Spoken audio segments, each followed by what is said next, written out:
before we dive into 1 Kings, I want you to imagine that you're walking home this evening, or perhaps you're getting the bus, or you're walking out to your car in the car park. And as you're strolling along, minding your own business, you see a little glint in the bushes. And you come a bit closer because you spot there's something there, and you're intrigued at what it is. And you find.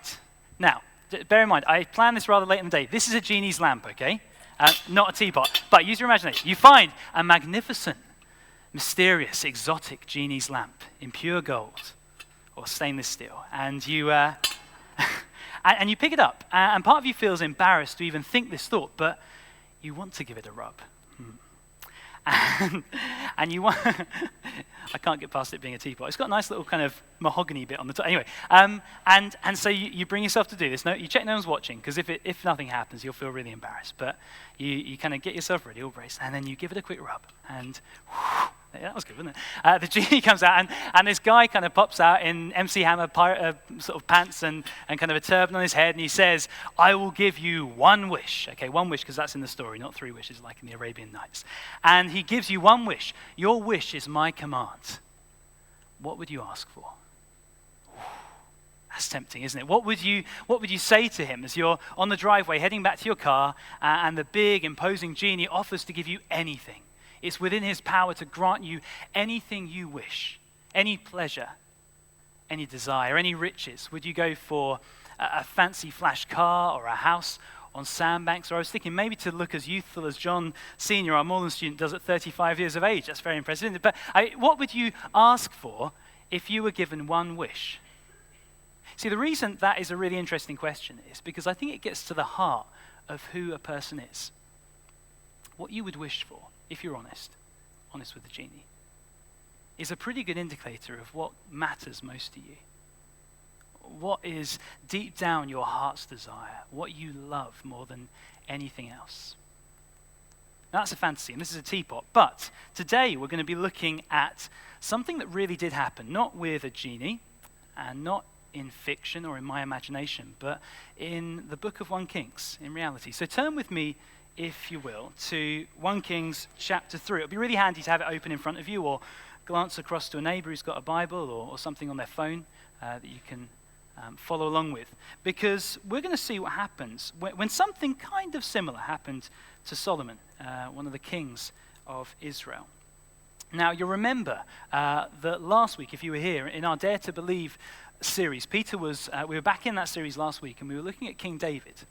Now, what's happened since last week is that King David has died, and you remember the promise that was given to him by God in the passage we looked at last week was that God would establish for him a kingdom.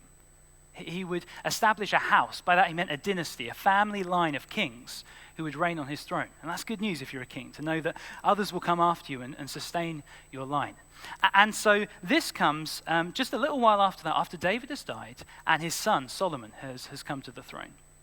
Now, if you have chapter 3 open, you'll see just in the last sentence of chapter 2 how things are going. Because Solomon was doing pretty well by all accounts as a Middle Eastern king back in the day. It says in the final sentence of chapter 2, the kingdom was now established in Solomon's hands. And what's been going on in the chapter up to this point is he's kind of got rid of all of his enemies. Anyone within the kingdom who posed a threat to him is out of the picture by now. And things are looking good on the international front as well. In terms of foreign policy, Solomon was a pretty shrewd diplomat. It says in verse 1 of chapter 3, Solomon made an alliance with Pharaoh, king of Egypt, and married his daughter. And so these international powers, these regional superpowers, Solomon is working with them and building alliances to bring about peace. And this particular one is sealed with him marrying the daughter of Pharaoh. And as well as that, on the religious front, in many ways, Solomon is doing all right. Look down with me at chapter 3, verse 3. It says, Solomon showed his love for the Lord by walking according to the instructions given him by his father David. In many ways, things were going well for Solomon. He was following in the footsteps of his father. He was establishing peace within the kingdom and amongst its regional neighbors. I mean, as far as a king's role goes, he seemed to be doing pretty well. There is this one little note there, isn't there, at the end of verse 3. You see we stop there at the comma. Except that he offered sacrifices and burnt incense at the high places. Now, these high places, just a little note on that. We won't spend too much time thinking about them this evening, but they were the kind of religious, cultic sites for the ancient Canaanite religion. So before Israel moved into the land, the original inhabitants would have worshipped in these places, and they were often kind of out of the village, up on a hillside, and gods you might have heard of in the Old Testament, like Baal and Molech, were worshipped in those places. Now, Solomon's not going to worship those gods. He is worshipping Yahweh, but still, it's a little bit dubious at this point. Until they build a temple, it's not quite so clear-cut, but it seems that God isn't really very happy with this. Anyway, it's on one of these trips to a high place that the event we're looking at today happens. So look at verse 4. It says, "The king went to Gibeon to offer sacrifices, for that was the most important high place." It's actually where the tabernacle was at this point. Do you remember right back in the story of Exodus, they built this huge tent to God's design. And it was there that sacrifices were to be offered. It was there that God would meet with Moses, or meet with the priests and with his people. It was kind of there, the hot spot of God's presence in all of the earth. And the tabernacle now is at Gibeon. So Solomon goes down there to offer sacrifices. And this is like a huge barbecue. There's 1,000 burnt offerings on the altar. And you can imagine, if you have to completely incinerate 1,000 animal carcasses, that takes some time. So this was a kind of all day, all night, on to the next day kind of project. So Solomon's there with lots of others from the nation of Israel, worshipping God and giving these sacrifices. And because it takes so long, they sleep there out at Gibeon, about 4 miles out from Jerusalem. And the Lord, in the night, appears to Solomon. Look at verse 5. And a little bit like the genie we imagined at the beginning, God says, "Ask for whatever you want me to give you. Ask for whatever you want me to give you." It's like that one wish. You can imagine for Solomon, how tantalizing. What would he ask for? Complete annihilation of his enemies? A big, shiny new palace? Lots and lots and lots of beautiful women. Well, we'll hear more about that in Solomon's case a little bit later. But, I mean, there could be all sorts of things he might have asked for. But let's see how he does respond, because I think of all the things that Solomon did and said and thought, this is probably one of the best moments in his life, one of the kind of high points for this really mixed bag of a man. It says here, and there's a few kind of stages to what he says, but look at verse 6. How does he respond? Solomon answered, "You have shown great kindness to your servant, my father David, because he was faithful to you and righteous and upright in heart. You have continued this great kindness to him and have given him a son to sit on his throne to this very day." So Solomon is remembering back to what we talked about last Sunday evening. Do you remember in 2 Samuel 7, God gave this promise, as I was saying, to David, that he would always have someone sitting on his throne, that this house that would be established, the house of David, would have kings reigning after him. And this was a great promise to David, would have been a huge encouragement to him. And so Solomon, as he starts his response, he looks back and he says, "Yeah, God, you have been faithful. God, you haven't given up on David.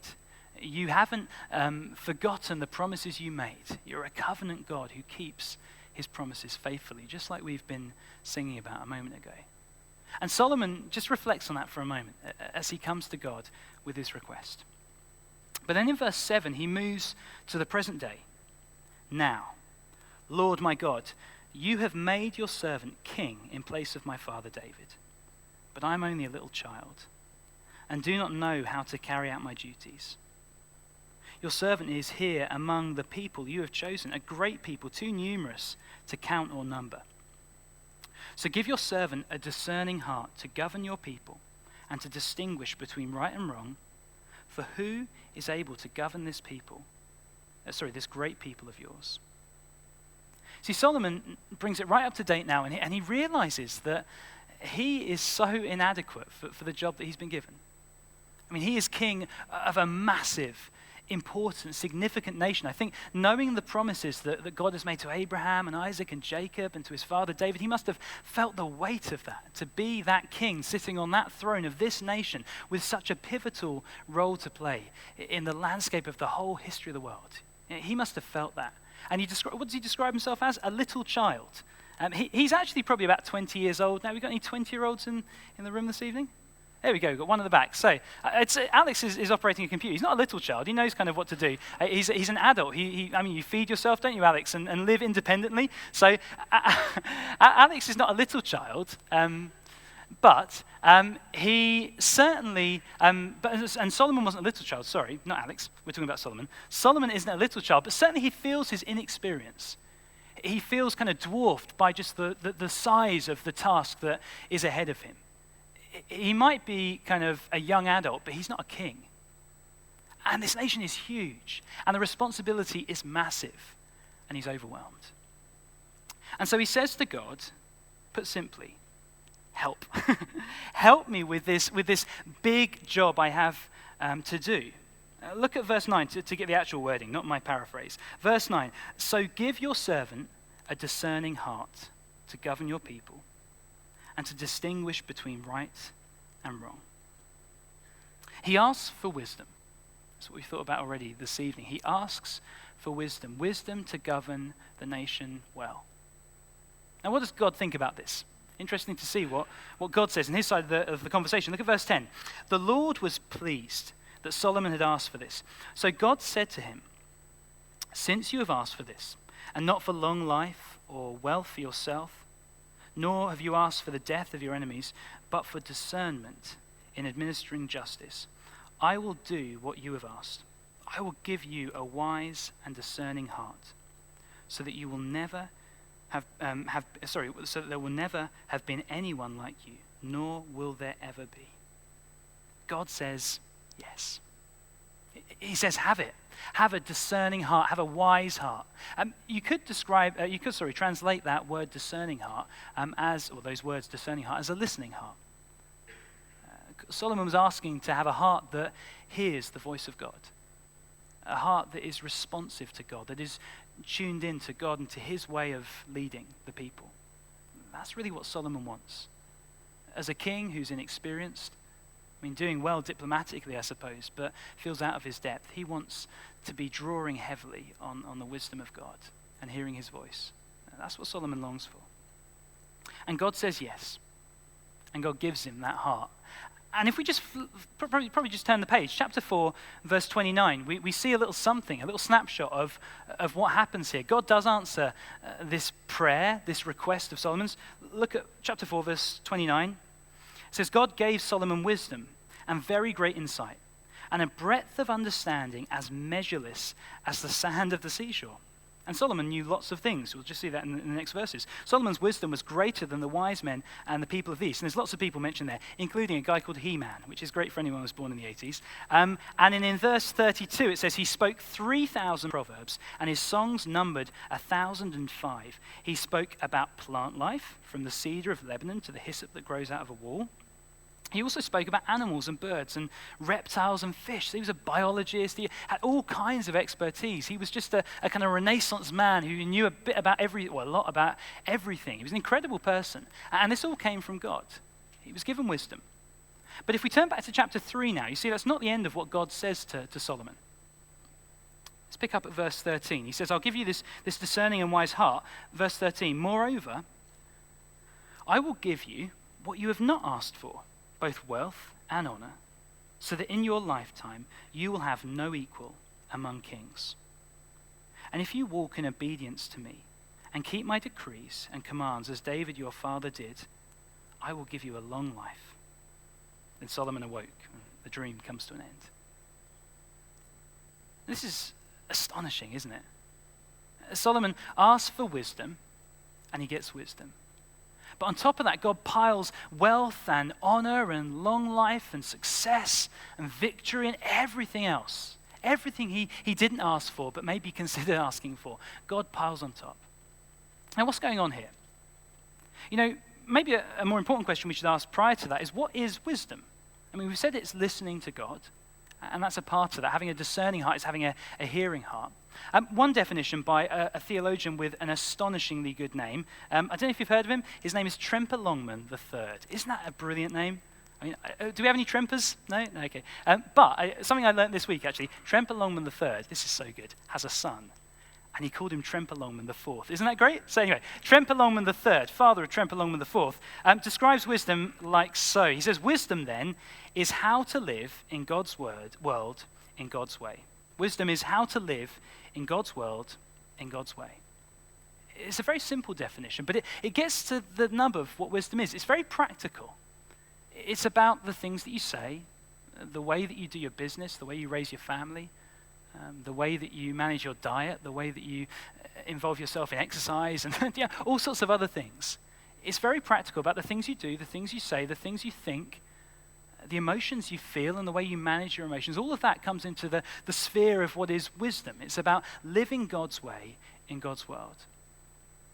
And you see that if you read a wisdom book in the Bible, like the book of Proverbs, you'll see how wide-ranging it is, how it just touches on every area of life, things that we wouldn't even think the Bible would probably have anything to say on, you find in the book of Proverbs, because it's all of life, how to live life well, the way that God would have us live it.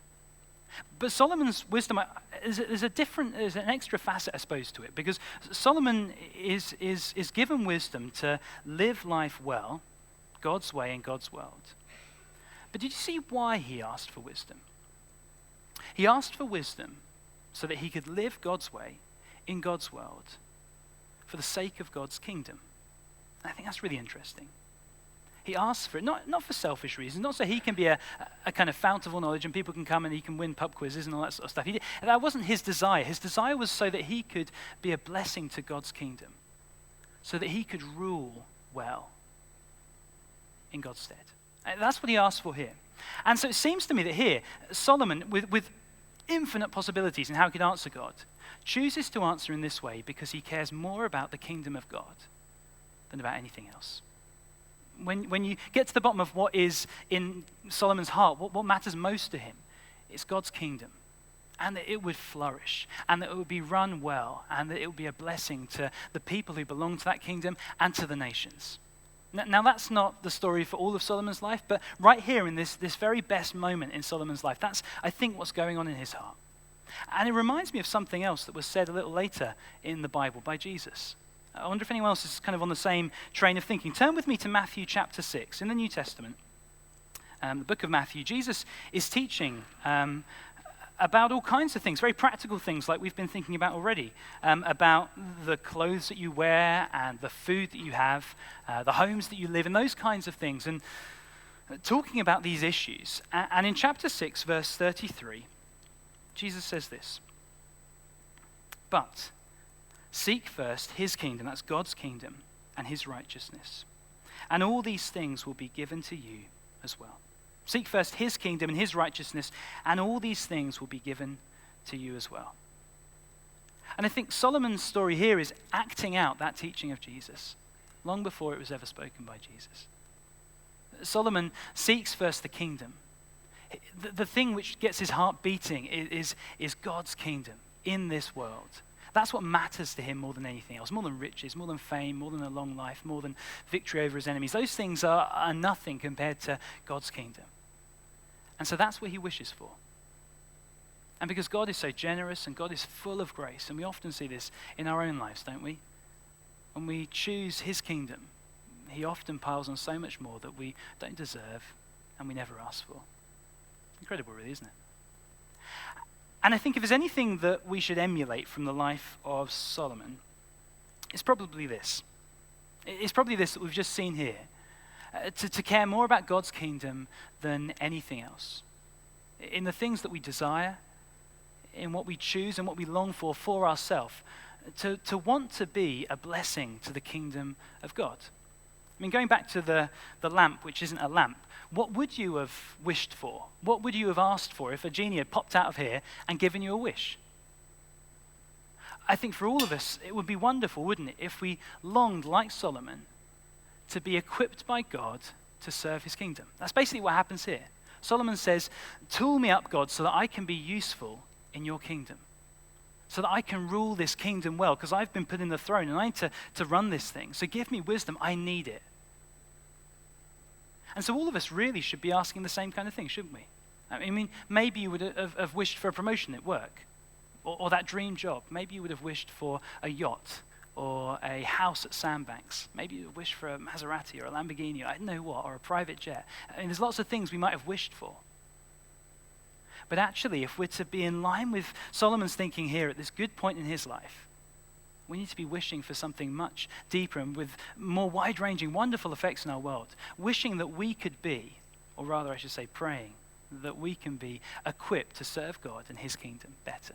That's what Solomon is asking for. And it comes down to wisdom, really, doesn't it?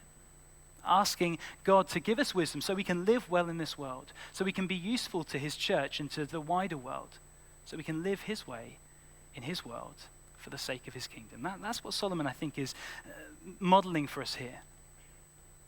Now, Solomon, at times, like I said, was a great guy, but at other times, he really did drop the ball. And sometimes he just made a catastrophic mess of things. And we kind of see that beginning here in chapter 3, and it just escalates and gets worse and worse and worse. But before we look at Solomon, can we just turn back a little bit to the book of Deuteronomy? This is earlier on in the Old Testament, and Moses is preaching to the people of God and telling them how they should live. I guess it's an early form of wisdom in a way, but maybe it's more law. Never mind. Anyway, Deuteronomy chapter 17. And there's actually rules all about how the king should behave. They didn't have a king at this point, but they were ready for if there ever was a king.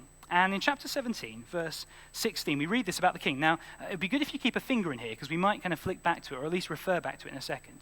Chapter 17, Moses, long ago, before there were kings in Israel, says this: "The king, moreover, must not acquire great numbers of horses for himself, or make the people return to Egypt to get more of them.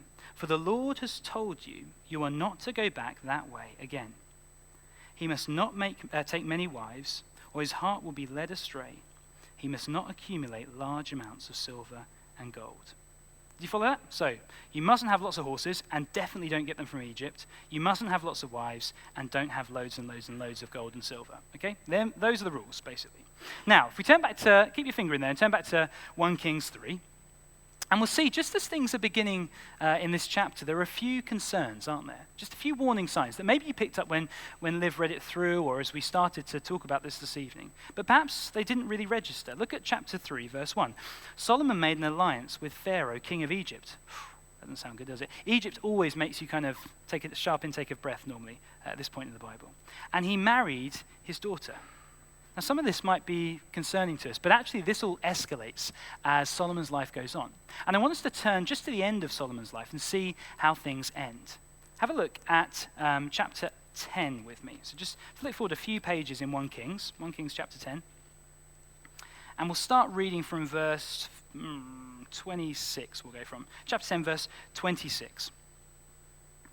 And just remember what we read a moment ago in Deuteronomy. Solomon accumulated chariots and horses. He had 1,400 chariots, that's a lot by the way, and 12,000 horses, which he kept in chariot cities, and also with him in Jerusalem. The king made silver as common in Jerusalem as stones. Elsewhere it says that there was just so much gold that silver became really normal, and you'd like make normal stuff out of silver, like paper clips and things, because there was just so much gold that silver was worthless. And cedar is plentiful as sycamore fig trees in the foothills. Solomon's horses were imported from Egypt, from Q. The royal merchant purchased them from Q and at the current price. And if we skip down to verse 1 of chapter 11, King Solomon, however, loved many foreign women besides Pharaoh's daughter. And then you get a list of all the different people that he's not supposed to marry from, Moabites, Amorites, etc., etc., etc. So, in verse 4, we'll go from verse 3. He had 700 wives of royal birth and 300 concubines, and his wives led him astray. As Solomon grew old, his wives turned his heart after other gods, and his heart was not fully devoted to the Lord, his God, as the heart of David, his father, had been. So can you see the spiral downward here? Did you hear everything that was said in Deuteronomy? Don't have lots and lots of horses. He's broken that one. Definitely don't get your horses from Egypt. He's basically solely importing them from Egypt. That's the only place he seems to like getting horses from. Don't have many wives. He has 1,000 women attached to him somehow or another. And don't have lots and lots of gold and silver. Well, there was so much gold that nobody bothered counting the silver because it was so worthless. Do you see how absolutely hopeless he has become as a king? And in some ways you think, well, he's a success, isn't he? Good foreign relations. Lots of kind of helpful diplomacy with other nations. Lots of money, the economy's doing well, there's lots of trade. You know, those sorts of things which we look for success are actually markers of his demise. And if you were a faithful Israelite looking on at this, You are supposed to stick your head in your hand and think, what has happened? This is hopeless. What has God done? Is there no one better than this? You're supposed to be dismayed when you see a king like this. You're supposed to look at Solomon, the wisest king, who walked the face of the earth, and say, surely, isn't there someone better? Isn't there someone more faithful? Isn't there someone who could actually do the job properly the way that we were told we were supposed to have a king? And we're supposed to realize that kings and rulers are like this, that they're all fallible, that even the best of kings struggle and make stupid mistakes. And I think we can probably relate to that, can't we? I mean, just think of the year we've had, the year we're having. Next week, some big decisions are going to be made across the pond, aren't they? And we're going to be having a new president. And it's either going to be Hillary Clinton or it's going to be Donald Trump. And I think a lot of people are looking at those two and thinking about wisdom and wondering whether either of them will make a wise leader of the free world. Wondering whether either of them would be the sort of people you would trust with the nuclear launch codes. You know, these sorts of things are big questions that we're asking. And in our own country, we've been thinking about wise leadership, haven't we, this year, and deciding whether we want to be part of the EU or not. There's been leadership battles in Labour and UKIP. We've had a new prime minister. There's all kinds of things where we've had to decide, is this leader going to be a good leader or a bad leader? Are they going to be wise? Do they live well? Do they make good decisions? And it's sad to say, isn't it, that in most cases, I think people look at the options and think, surely there's something better. Surely there's someone more qualified. Surely there's someone with a bit more character than that. Something I can believe in. But often it's just not the case, is it? And so you and I think, can relate very much to the people of Israel at this point, looking at a king who's supposed to be the very best of kings that we've got, the best option, blessed by God, just showered wisdom and goodness into his life, and yet still he makes a mess of it. It's supposed to make us long for someone better.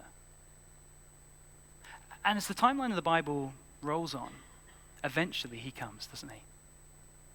Just think of the beginning of the New Testament. We won't worry turning there, but to paraphrase, the book of Matthew says something like, this is the genealogy or the family line of the Messiah. That's God's anointed king, Jesus, the son of David.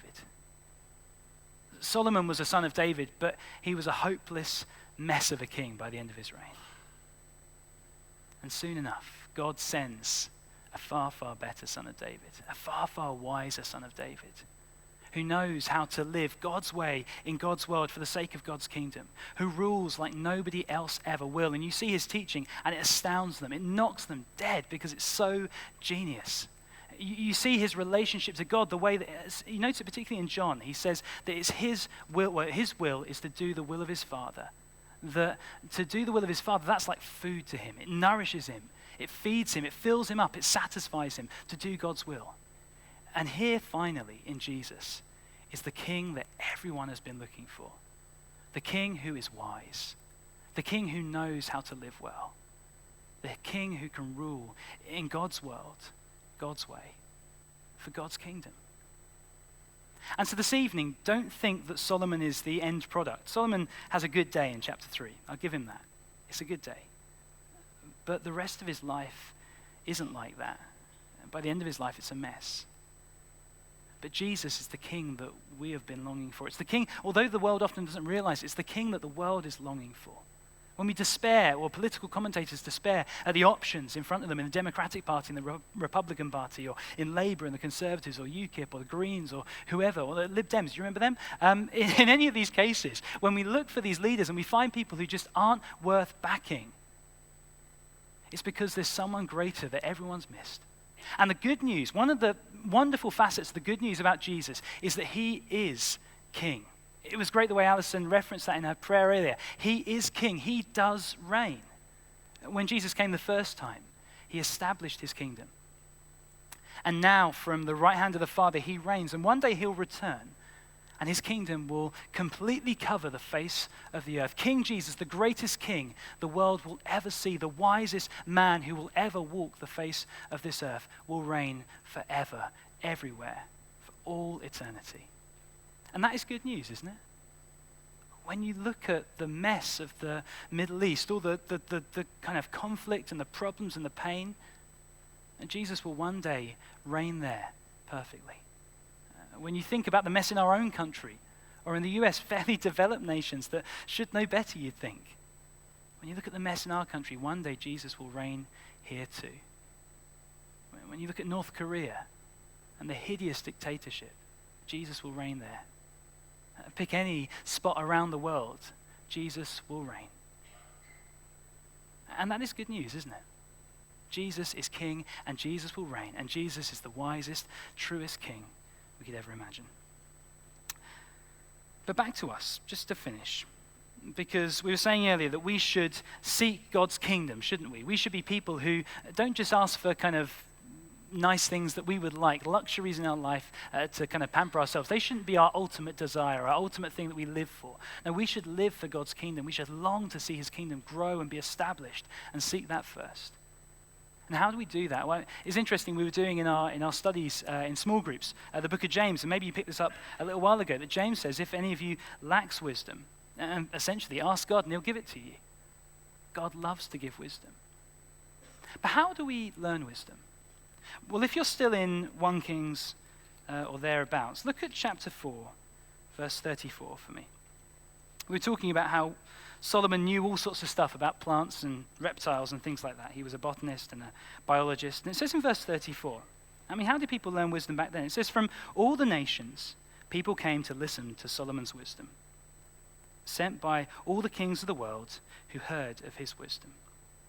The way people learned how to live well was by observing the king and listening to the king and hearing him talk and seeing how he reacted to situations, watching his life and hearing his words.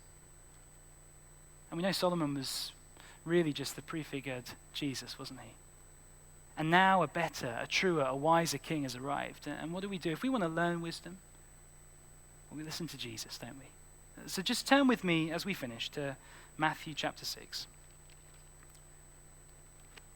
Matthew chapter 7. These three chapters, 5, 6, and 7, make up what we call the Sermon on the Mount. And here is perhaps the most famous of all of Jesus' teaching. It's wisdom for you and me directly from the King. And Jesus says at the end, right at the end of this, in the last parable he teaches, in verse 24, therefore everyone who hears these words of mine and puts them into practice is like a wise man who built his house on the rock. The rain came down, the streams rose, and the winds blew and beat against that house. Yet it did not fall, because it's had its foundations on the rock. If we're going to live wise, the very best way I know to help you in that is to listen to Jesus, to watch what he did and how he lived, how he treated people, the things he said, and to do it. To listen and to do, to learn from the one who knew better than anyone else how to live God's way in God's world and for the sake of his kingdom and its growth. So one really specific thing I'll challenge you to do this evening. Take those 3 chapters, incredibly practical, impossibly challenging, and read them this week. It's 3 chapters in 7 days. You can do the math. It's not very, very difficult, but it could change your life. So just start as you mean to go on. This week, at some point before we come together again on Sunday, read Matthew chapter 5, Matthew chapter 6, and Matthew chapter 7. And listen to the King. Like people went to Solomon to hear him and to learn from him and to bring their wisdom back to wherever it was they came from. Listen to Jesus, the King who reigns now and one day will reign over everywhere with wisdom and truth. Listen to him. Be wise like a wise builder. Put your trust in him. I'm going to pray, and if the musicians want to come up, we're going to sing a song in a moment about this wisdom of our God. That it's a wonderful song that really helps us to reflect on every facet of that. But let's pray together first, shall we? Father, thank you that we, although we're like Solomon and we are little children, out of our depth when it comes to whatever it is you've called us to do, wherever we fit into your kingdom and however we're able to serve you, we often feel so unqualified, we feel so inadequate. And so, Father, please help us and give us wisdom in order to serve your kingdom better. Lord, make that our heart's desire, to see your kingdom grow and increase, to see it run well and skillfully and with wisdom. Help us to hear you and to listen when you speak. Father, we want to be like Solomon on his good day. But Lord, help us not just to look to people like him, failed leaders who mess up on a daily basis. Help us to look to Jesus, the great wise King, the true Son of David, who reigns forever. We pray all this in his name. Amen.